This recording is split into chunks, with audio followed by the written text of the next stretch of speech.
ის რაც გაისმა წინასწარ კანდიდატებთან დაკავშირებით, ამან ერთგვარი შეშფოთებაც გამოიწვია საპატრიარქოში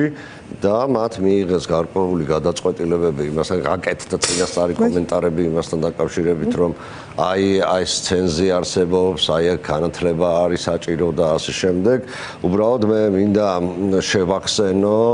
საპატრიარქოს მესვეურებს ესეთი რამ. მგონი მათ არ იციან ვინ არის ზოგადად პატრიარქი. პატრიარქი ისეთივე ეპისკოპოსია, როგორც დანარჩენი სხვა ეპისკოპოსები, რომლებიც არიან სინოდის წევრები და პატრიარქ სინოდის წევრების გადაწყვეტილებით ენიჭება უფლება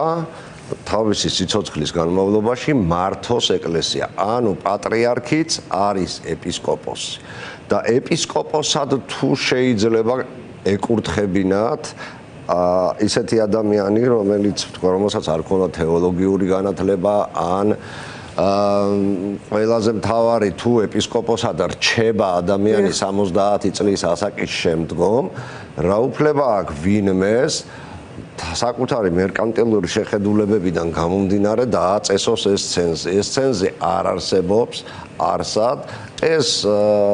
გარკვეულწილად ალბათ თავის დროზე მიღებული იყო კონკრეტული კონიუნქტურიდან გამომდინარე და აი ამ ეს არის ჩაწერილი დებულებაში. შესაბამისად, ეპისკოპოსისთვისაც იგივე არის საჭირო. იგივე ნორმები, ხო? და თუ ეპისკოპოსად გამორჩევა მოხდა მღვდელმთავრის ისე რომ მას არ აქვს შესაბამისი განათლება, ამ შემთხვევაში რა უშლის მას, როგორც ეპისკოპოსს ხელს გახდეს პატრიარქი. თან მეორე მომენტი არის მინდა აქ თქვა ესე ძალიან ღიად და ნათლად ჩვენი ეპისკოპოსების და სასულიერო პირების განათლება ზოგადად სულ კითხვის ნიშნის ქვეშ დგას, რა დიპლომიც არ უნდა ქონდეთ მათ, თურმე დიპლომი რა ყოფილა საჭირო ყველაფრისთვის, რა დიპლომიც არ უნდა ქონდეთ, მაგალითად დღეს ვინც აი გუნდი რომელიც არის აღშფოთებული, თქვა თუ შეშფოთებული განათლებასთან და ასაკთან მიმართებაში, მათ მინდა გავახსენო ესეთი რამ, რომ სასულიერო სასწავლებლებში დაუსწრებელი სწავლება არ არსებობს. 1995 წელს გაიხსნა ბათუმის სასულიერო სასწავლებელი, რომლის პირველი გამოშვება 99 წლისთვის იყო მეუფე შიო. 95-99 წლებში ის სად მოღვაწეობდა წერია ყველაფერი მის ბიოგრაფიაში, ის იყო ძირითადად თბილისში, მოღვაწეობდა თბილისში და დაუსწრებლად როგორ სწავლობდა მაშინ ბათუმში და როგორ მიიღო ეს დიპლომი იქ. თუ აქვე გავაგრძელებთ კიდე ამ მეუფე შიოს თემას, ძალიან მნიშვნელოვანი მომენტი არის, როდესაც ის მოსკოვში მიდის და აკადემიაში აბარებს აი ამ დაუსწრებელი თუ დასწრებული რაღაც სწავლების დიპლომიდან გამომდინარე აკადემიაში იქა და როგორც კი ამთავრებს ამ აკადემიას, ვთქვათ 2003 წლიდან ბრუნდება, იქ კიდე ძალიან მნიშვნელოვანი ნიუანსია როგორ მოხდა ის მოსკოვში წმინდა გიორგის სახელობის ქართული სათვიცნომოს ტაძრის წინამძღვრად და კარგი იქნება თუ თავად გაახსენდება ის მომენტი, რა დაემართა და რატო გახდა იძულებული მისი წინამორბედი დაეტოვებინა ეს ტაძარი, ხო არ იყო ეს ის მომენტი და ეს ფაქტები დადასტურებულია, როდესაც მასაც შესთავაზეს მომავალი პატრიარქობა და უარი განაცხადა და შემდგომ მოწამლეს ეს კონკრეტული ფაქტები ცნობილია და შემდგომი მომენტი სხვას თუ არავის მეუფე შიოს და მის გარემოცვას კარგად უნდა ახსოვდეს და უნდა იცოდნენ რომ პლაგიატი ვთქვათ არის ძალიან ცუდი რამ, ქურდობა კიდევ უფრო ცუდი რამ არის, სხვისი ნაშრომების მიტაცება და აქედან გამომდინარე კიდევ ერთხელ გავახსენებ იმას, მისი დისერტაცია, რომელიც ეძღვნება წმინდა ალექსი ბერს, საიდან მოვიდა, რა უდევს საფუძველს და რა არის მასში სხვისი და რა არის თავისი კიდევ ერთხელ გადაიკითხონ მანაც და სხვებმაც. დღეს ხო არ ვამბობ ამას პირველად, მეუფეშიოს ქონდა ყველანაირი საფუძველი იმისი, რომ თუნდაც ჩემთან სამოქალაქო დავა დაეწყო, მას შემდეგ როცა მე მას საჯაროდ ქურდი დაუძახი ამასთან დაკავშირებით. და დისერტაციის საკითხთან ამ საკითხთან დაკავშირებით და მოდით ესეც ცალკე გადავდოთ, ყველაფერი გაგახსენებთ 2020 წლის მის გადაგებას, 2020 წლის 7 აპრილის მის გადაგებას. სულიწმინდა ჩაისახა ყოვლადწმინდა ქალწულში, რათა მას ეშვა ძე. ეს გაუგონარი რამ არის, მე მაშინვე გამოვეხმაურე იმავე დღეს ამას. ეს არის გაუგონარი და აი პირდაპირ წავიკითხავ, რაც მიწერია, ეს არის გაუგონარი რამაა მართლმადიდებელი დოგმატისთვის და თუ ეკლესიის ისტორიას გადავხედავთ, მეუფეშიოს 2 არჩევანი აქვს, ან მან უნდა აღიაროს, რომ შეცნობა დაუშვა, ითხოვოს პატიობას და ჩამოაყალიბოს ეკლესიის სწავლება სწორად, ან უნდა განიკვეთოს ეკლესიიდან, ეს არ არის პოლიტიკური თემა, ეს დოგმატური დარღვევა, წერდი მაშინაც და აქ განმარტავ ვინც არ იცის იმისთვის, რომ მართლმადიდებელი ეკლესიის სწავლებაში უმნიშვნელოვანესი არის სწორედ ეს ტრიადოლოგიის დოგმა, ანუ სწავლებას წმინდა სამების შესახებ, რომელიც უჩვენადაა გადმოცემული საუკუნეების მანძილზე და აი ყველაზე მთავარი რაც ყველა მიცის ხო, სახელითა მამისათა, ძისათა და სულიწმინდისათა რასაც ვლაპარაკობთ ხო, აი ეს პრინციპიც კი დაარღვია მან, ეს ერთ-ერთი გამოხაიშუ ადრე რო ეცხოვრა და 21 საუკუნე რო არ ყოფილიყო, რა სასჯელს გამოვიტანდნენ ვის წინააღმდეგ კიდე სხვა მომენტია, მაგრამ როდესაც ეს გამოაქვეყნე, ამის მერე რაც გააკეთეს ის იყო, რომ საიტიდან მოაშტეს ეს რაღაცეები. როდესაც მას არამწირი განათლება აქვს, ამ მიმართულებით წყვის განათლებაზე საერთოდ არ უნდა ისაუბრონ. დღეს ჩვენ მე ამ შემთხვევაში პერსონიფიცირებას არ ვაკეთებ საკითხისას, ჩვენ დღეს უნდა დავდგეთ და აი ამის სულ ამას ვიძახდი ხო, განსაკუთრებით ბოლო წლები და ახლა ბოლო დღეების განმავლობაში. ჩვენ გვართ უდიდესი გამოწვევის წინაშე, რაც დაადასტურა ერთხელაც რუსეთის საგარეო დაზვერვა, რომელიც ხო, აი ამაზე მინდოდა კი ამ თემაზე გადასვლა ზუსტად. კი, ეს არის ძალიან მნიშვნელოვანი და ბევრი გამოწვევაა ახლა მართლა საპატრიარქოს წინაშე, იმიტომ რომ მართლაც არაერთხელ ითქვა, რომ ხო დამოუკიდებელი საქართველოს ისტორიაში მსგავსი ფაქტი არ მომხდარა. ილია მეორე თითქმის ნახევარი საუკუნე იყო ეკლესიის საჭეთმყრობელი და პირველად უწევს ამ სინოდს, ამ მღვდელმთავრებს, ამ ეპისკოპოსებს გადაწყვეტილების მიღება და ახალი პატრიარქის გამორჩევა. ხომასია და ჩვენ ვიცით და ბოლო პერიოდში განსაკუთრებით ძალიან აქტიურად არის საუბარი რუსულ გავლენებზე, რუსულ ჩარევებზე და მაშინ როცა ჩვენ ისტორიულად გვაქვს ამის ძალიან მძიმე პრეცედენტი, რომ სწორედ რუსეთმა გააუქმა საქართველოს ავტოკეფალია ეკლესიის და რუსეთმა დამართა ქართულ მართლმადიდებლობას ის რაც ერთ მორწმუნემ კი არა, სხვა მორწმუნემაც არ უნდა დამართოს სხვა ეკლესიას. ხო, აი აქედან გამომდინარე, რას ნიშნავს ამ ვითარებაში ბატონო გოჩა რუსეთის საგარეო დაზვერვის და არა ეკლესიის მიერ გაკეთებული ეს განცხადება და კონკრეტული კანდიდატურების დასახელება. რაზე მიუთითებს? აი როგორ უნდა წავიკითხოთ ჩვენ ეს განცხადება? წარმოგიდგენიათ მაგალითად იგივე განცხადება გაეკეთებინა ამერიკის შეერთებული შტატების ცენტრალურ სადაზვერვო სამსახურს ან მოსაცემს და ასე შემდეგ და რა დღეში იქნებოდა დღეს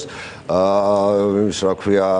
პარლამენტის თავმჯდომარე, იქ პრემიერ-მინისტრი თუ ნებისმიერი თქვათ ოცნების მოლაპარაკე თავი, რასაც ქვია, ხო, რა დღეში იქნებოდნენ. როდესაც და აი ეს არის ყველაზე ცუდი, როდესაც ჩვენ აი ამას ვგრძნობთ, ხედავთ ფაქტებით და როდესაც საპირისპირო რეაგირებასაც მე ვხედავთ აი განცხადების დონეზე, რაც გვაფიქრებინებს იმას, რომ ხო დღეს ქართული ოცნებისა და რუსეთის ინტერესები უამრავ რაღაცაში ემთხვევა ერთმანეთს და რაც შეეხება რუსეთის სადაზვერვო სამსახურის, საგარეო დაზვერვის სამსახურის ამ განცხადებას, აქ ნათლად არის ნათქვამი, რომ ვინ ხართ თქვენ საერთოდ, გეუბნებათ მსოფლიო პატრიარქი, გნებავთ სხვა ვინმე, საქართველოს არის ჩვენი გავლენის სფერო და არავით არის მსოფლიო პატრიარქი არ გვაინტერესებს ჩვენ და არც არის ეს ჩარევა, რაზეც ისინი საუბრობენ, ხო? ჩაერევა ამ პროცესში, ქართული საქმე სინოდი რა გადაწყვეტილებასაც მიიღებს მსოფლიო პატრიარქი და თუ ეს პროცესი წავა, რა თქმა უნდა, გამჭვირვალედ, მე აქვე გავაფრთხილებ სინოდის წევრებს, თუ ეს პროცესი გამჭვირვალედ წავა, თუ აქ არ იქნება გარეთ ჩარევები და ასე შემდეგ, რა თქმა უნდა, მსოფლიო პატრიარქი მიიღებს და ვთქვათ ამ შემთხვევაში ყველანაირი ლეგიტიმაცია იქნება მისგან, მაგრამ თუ აქ მოხდა უამრავი სხვა რაღაცეები, რისი საფუძველი ჯერჯერობით არსებობს, მიუხედავად იმისა, რომ ამ განცხადების მიღმაც არსებობს, აი ამ ის საფუძველი, რომ ჩვენ ვივარაუდოთ, რომ პროცესი არის მძიმე, ამის საფუძველი არის თუნდაც დღევანდელი სინოდის ხდომა, რომელიც კი ერთი მხრივ ტექნიკური ხასიათის არის და ძალიან კარგია თუ დაზუსტება ეს რაღაცები, მაგრამ ჩვენთვის პოლიტიკურ ასპექტში ნათელი გახდება ის, თქვათ, რომელიც ძალა ვის რა ხელს გადაუგრიხავს. კიდევ ერთხელ ვიძახი, არ არსებობს არც ასაკობრივი ცენზი, არც რა ქვია განათლების თემა, რომელიც შესაძლებელი არის და მამოხურჭებელი ფაქტორი გახდეს ამ შემთხვევაში საპატრიარქად პერსონის არჩევის და კიდე ზენონი არაჯულმა ცხად შორის ეს თქვა დღეს, რომ არიან მღვდელმთავრები, რომელთაც არ აქვს სასულიერო განათლება და თუ შეიძლება მღვდელმთავრობა, მაშინ პატრიარქობა რატომ არ შეიძლება? ის რაზეც თქვენ საუბრობთ, ზუსტად ეს არის და შესაბამისად აქ არ შეიძლება რაღაც აი გამონაკლისებზე საუბარი და რაღაცეები, რა თქმა უნდა, ეს არის გარკვეული კაზუსი, ჩანაწერი, რაც არსებობს მართვა-გამგეობის დებულებაში, ეს ჩანაწერი უნდა გასწორდეს, თუ გაასწორებენ ძალიან კარგი და კიდევ ერთხელ ვამბობ, რაც შეეხება ასაკობრივ ცენზზეც იგივე, ბატონო კოჩა, თქვენ ფიქრობთ ასაკობრივ ცენზთან დაკავშირებით იგივეს ვფიქრობ. უყურეთ, მაშინ რა არის, თუ 70 წლის შემდგომ ასაკის ადამიანი არ შეიძლება იყოს პატრიარქი, ეგ როგორ არის ახლა ჩვენ 90 წელს გადაცილებული პატრიარქი გავდა, ხო? და შესაბამისად ახლა რაში ვზღუდავთ ადამიანებს? რაში ვზღუდავთ ადამიანებს, ხო? ის რა ქვია, ერთი მხრივ ვიძახოთ, რომ აქ სული წმინდა რასაც გვეტყვის და ვისაც ჩაგძახებს, იმას გადავწყვეტ და მერე იქ სული წმინდა, რომ 71 წლის ადამიანზე ჩასძახოს, სიტყვაზე ვიძახი,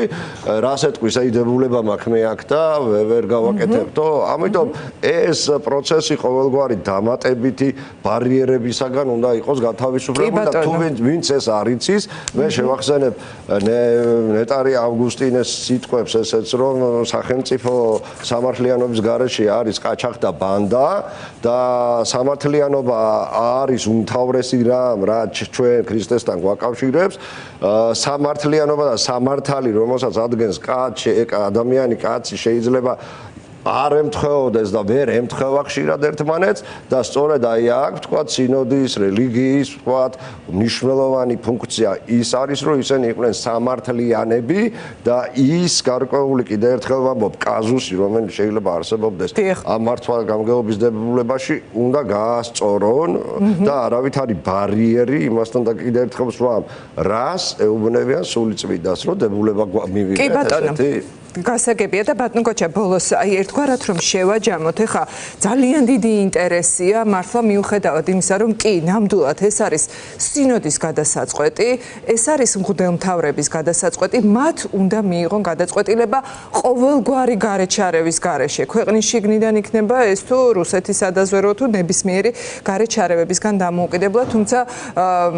მთელი ქვეყნის მოსახლეობის უდიდესი ინტერესია ჩვენ პატრიარქის პანაშვიძე თუ მის დაკრძალვაზე მისული მოქალაქეების რაოდენობამ დაგვანახა რამდენად დიდია უშუალოდ პატრიარქის ავტორიტეტი თუ ამ ინსტიტუციის ავტორიტეტი ჩვენს ქვეყანაში ხო ამიტომ ყოველი გადაწყვეტილება ახლა ყოველი ნაბიჯი დიდი ყურადღების ქვეშ არის მაინც მოქცეული აი როგორ უნდა დავინახოთ ჩვენ მოქალაქეებმა მრევლმა მილიონობით ადამიანმა რომ სწორად მიდის ახლა პროცესი რომ ნამდვილად პატრიარქად გამოარჩევენ იმას ვინც ამას იმსახურებს ვიზეც შეთანხმდებიან და ვიზეც იქნება საერთო კონსენსუსი და არა რაღაცა სხვა ფაქტორები იქნება აქ გარეული. კიდევ ერთხელ ვამბობ, რაც უფრო ბევრი ბარიერი შეიქმნება ცალკეული კანდიდატების მიმართ, მით უფრო დავინახავთ ჩვენ პროცესს იმასთან მიმართებაში, ვის რა უნდა, რა პოლიტიკურ თამას თამაშობს და ასე შემდეგ. ანუ არ უნდა დარჩეს დაბეჭდილება, რომ პროცესი ერთ კონკრეტულ კანდიდატს ერგება, ხომ ასე? რა თქმა უნდა, ესა მეორე მომენტი არის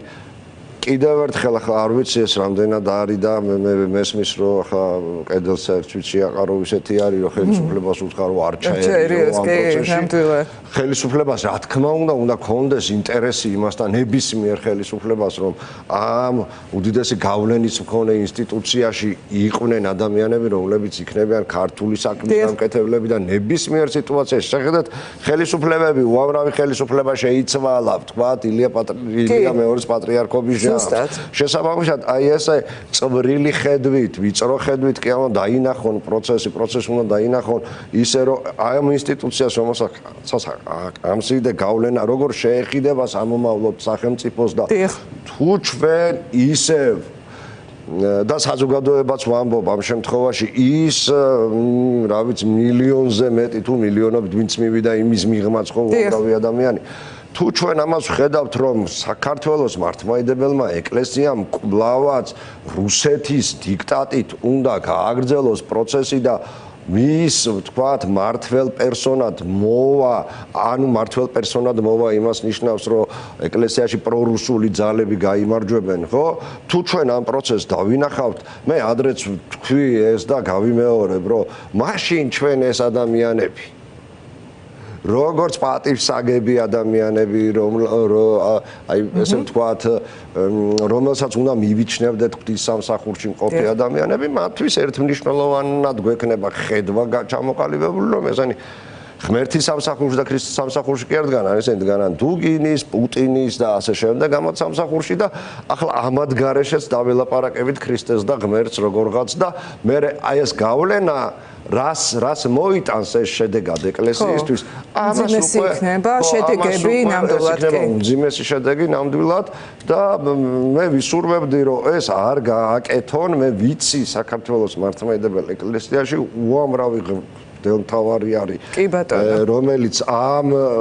ნაბიჯებს არ გადადგამს ეს იმის მიუხედავად ზოგიერთების ხედვა საერთოდ რო არ მომწონს მაგრამ ვიცი რომ არა ქართული საქმის, ქართული სახელმწიფოს წინააღმდეგ არ გადადგამენ ნაბიჯს და ნუ მისცემთ რუსეთს იმის შესაძლებლობას რომ გაიმარჯვოს